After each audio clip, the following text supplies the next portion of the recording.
एक समय की बात है। एक हरे भरे जंगल में एक चालाक खरगोश रहता था जिसका नाम था राजू। और उसी जंगल में एक दयालु कछुआ रहता था जिसका नाम था तारा। दोनों बहुत अच्छे दोस्त थे, भले ही दोनों में बहुत फर्क था। राजू बहुत तेज दौड़ता था जबकि तारा धीरे धीरे चलती थी, लेकिन हर चीज का आनंद लेती थी। एक दिन सुबह सुबह उन्हें घास में एक पुराना नक्शा मिला। नक्शे के आखिर में एक सितारा बना था और उस पर लिखा था, खजाना इंद्रधनुष तालाब पर है। राजू की आंखें चमक उठी। चलो तारा, खजाने की खोज पर चलते हैं। मैं तो दोपहर से पहले पहुंचा दूंगा। तारा मुस्कुराई। राजू, यह सफर लंबा है, अगर हम मिलकर चलें तो ज्यादा अच्छा होगा।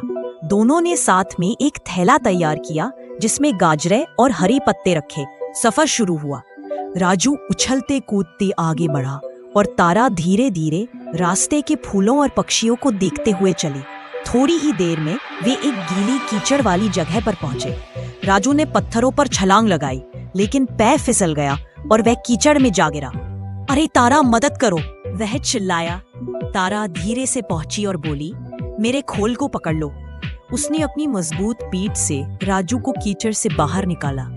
राजू ने शर्माते हुए कहा, धन्यवाद तारा, तुम वाकई बहुत मददगार हो। फिर वे एक ऊंची पहाड़ी पर पहुंचे। राजू फुर से ऊपर पहुंच गया जबकि तारा धीरे धीरे चढ़ी। ऊपर पहुंचकर तीनों ने आराम किया, गाजरे और पत्ते बांटे और तितलियां देखी। अंत में वे इंद्रधनुष तालाब पर पहुंचे। पानी में सातों रंग चमक रहे थे। बीच में एक बड़ा सा संदूक रखा था, लेकिन वहां जाने के लिए पानी पर कई पत्थर थे, कुछ पास कुछ दूर। राजू तो छलांग लगा सकता था, पर तारा झिझक रही थी। तब राजू बोला, हम साथ चलते हैं, एक एक कदम करके। दोनों एक दूसरे का हाथ थामे सावधानी से पत्थरों पर चले। तारा बताती कि कौन सा पत्थर मजबूत है और राजू उसे संतुलन बनाए रखने में मदद करता। इस तरह वे संदूक तक पहुंच गए।